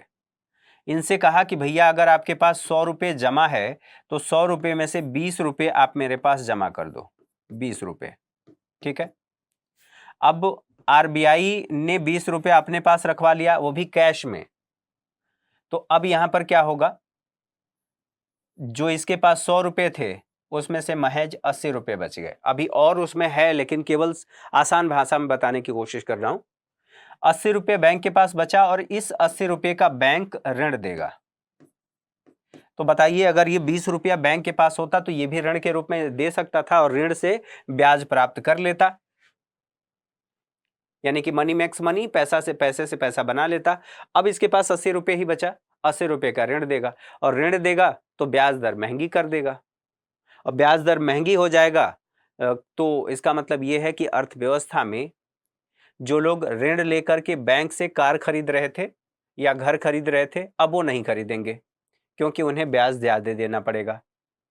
फिर अब होगा क्या?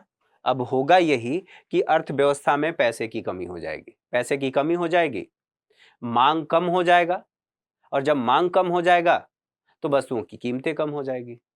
तो क्या किया? एटलीस्ट इसने क्या किया?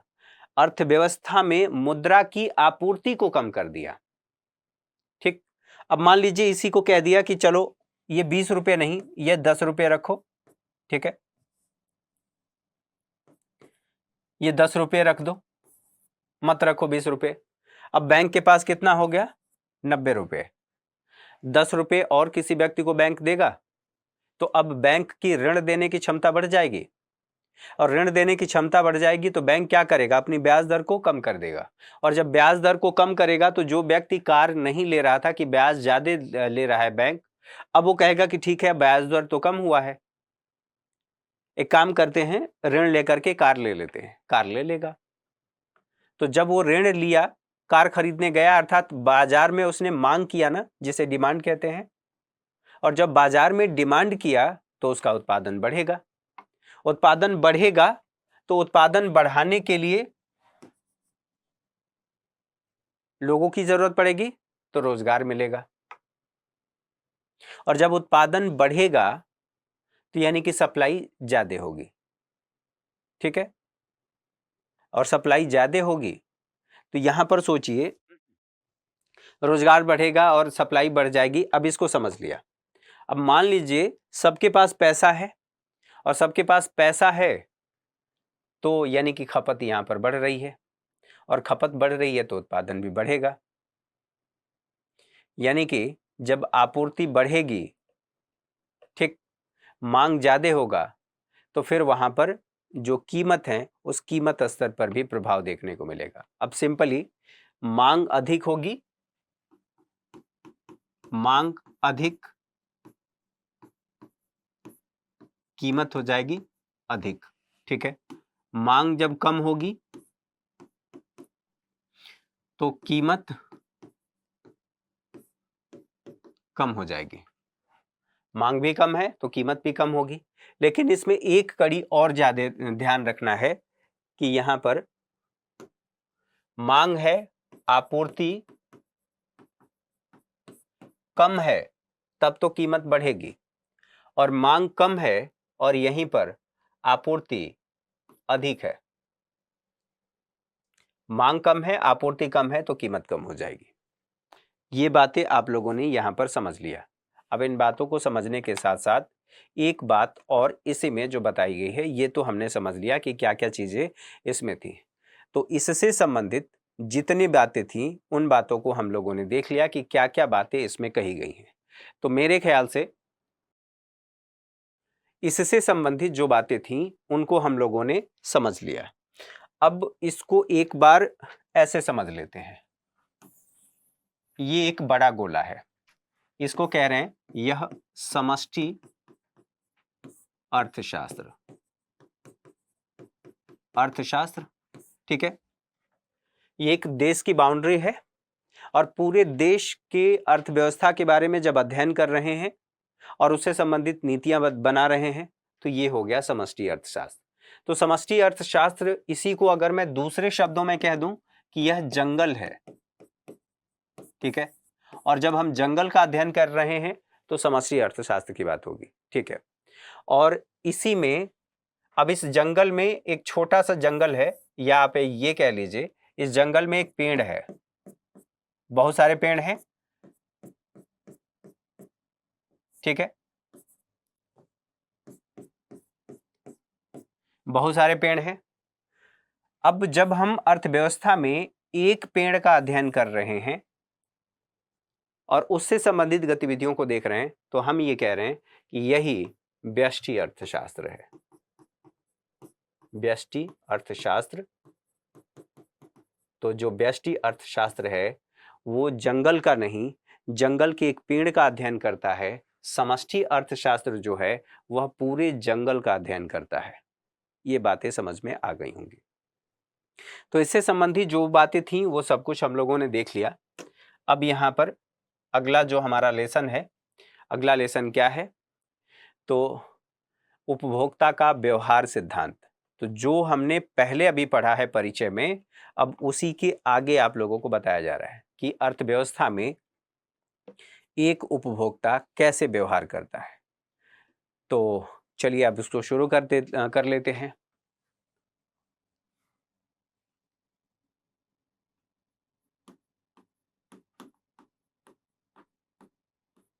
उपभोक्ता का व्यवहार सिद्धांत। उपभोक्ता एक कैसे व्यवहार करता है, ठीक है। थ्योरी ऑफ कंज्यूमर बिहेवियर इसको कहा जाता है, ठीक। तो हम इसमें अध्ययन किसका कर रहे हैं, तो इसमें हम अध्ययन एक उपभोक्ता का कर रहे हैं। उपभोक्ता मैं और आप। न केवल उपभोक्ता के अध्ययन की बात कर रहे हैं, तो हम ये देखेंगे कि जब उपभोक्ता की बात हो रही है, उपभोक्ता की आय जो है, जितने भी स्रोतों से उसकी आय हो रही है, वह अपनी आय किस प्रकार से व्यय करता है। तो दो बातें यहां पर, यह जो क्लास 12th की एनसीईआरटी है और लेसन 2 है, ठीक है। तो सबसे पहली बात इसके अध्ययन की होगी, ठीक है। किसके अध्ययन की, तो उपभोक्ता के व्यवहार का, उपभोक्ता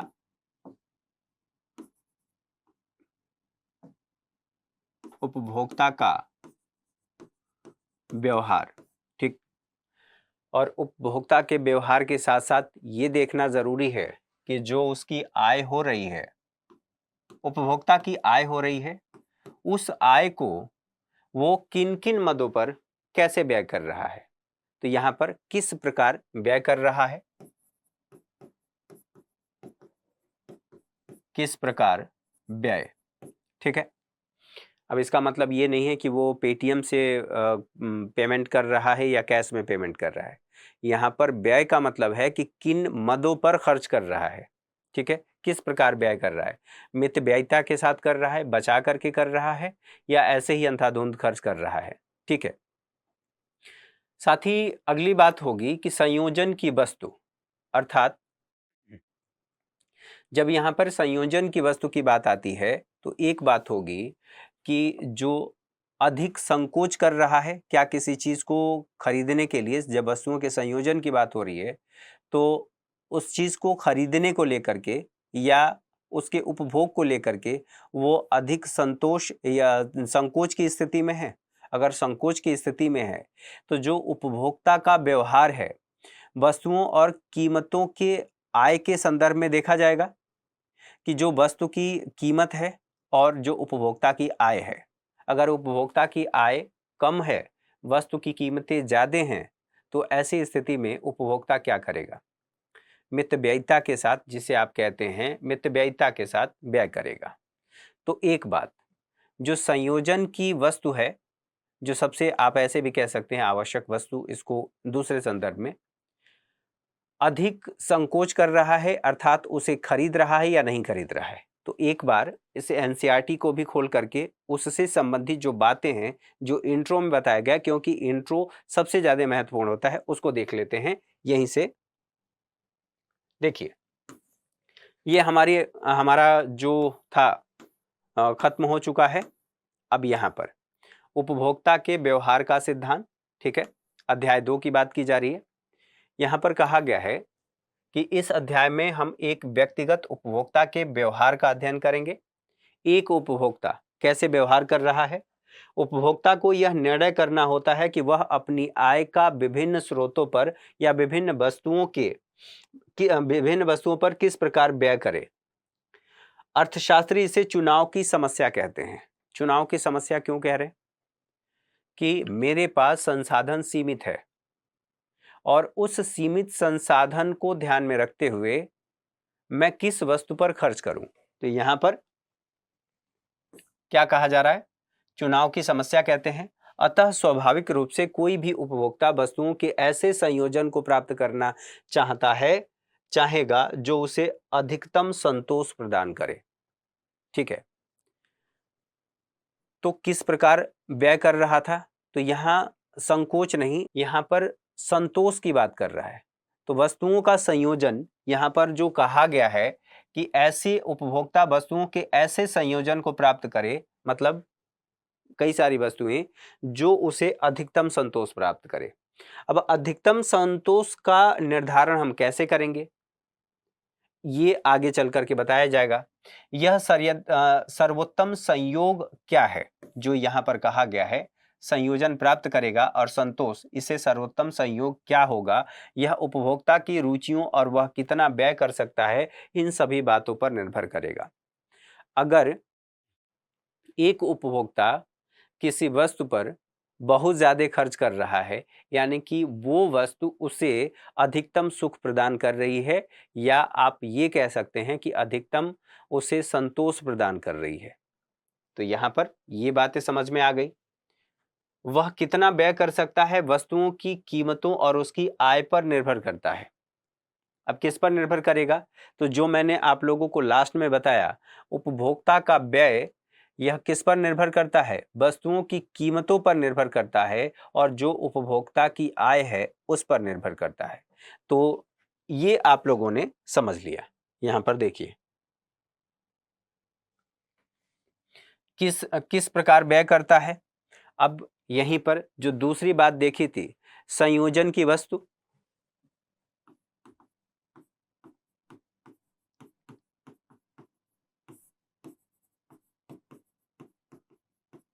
संयोजन की वस्तु, अब संयोजन की वस्तु कौन सी है?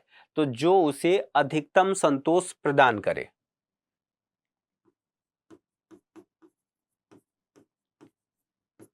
अधिकतम संतोष प्रदान करे। जब इसकी बात हो गई तो यहीं पर यह बात आ रही थी कि उपभोक्ता का व्यय अधिकतम किस पर होगा और किस बात पर निर्भर करेगा? तो यहां व्यय की बात होगी। अधिकतम व्यय ये किस पर करेगा और कैसे करेगा? तो अधिकतम व्यय इस बात पर निर्भर करता है कि वस्तु की कीमत कैसी है और साथ ही कितनी है और उस उपभोक्ता की आय कितनी है। वस्तु की कीमत और उपभोक्ता की आय, इन दो बातों पर यह निर्भर करता है। तो ये तो रहा इंट्रो। हम लोगों ने इंट्रो समझ लिया। इंट्रो को समझने के बाद अब बात एक और आती है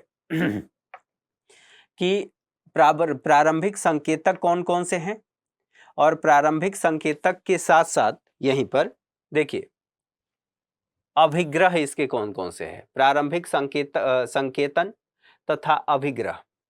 उपभोक्ता सामान्य रूप से बहुत सी वस्तुओं का उपभोग करता है, परंतु सरलीकरण के लिए हम उपभोक्ता की चयन समस्या पर ऐसी स्थिति में विचार करेंगे जहां केवल दो ही वस्तुएं हैं।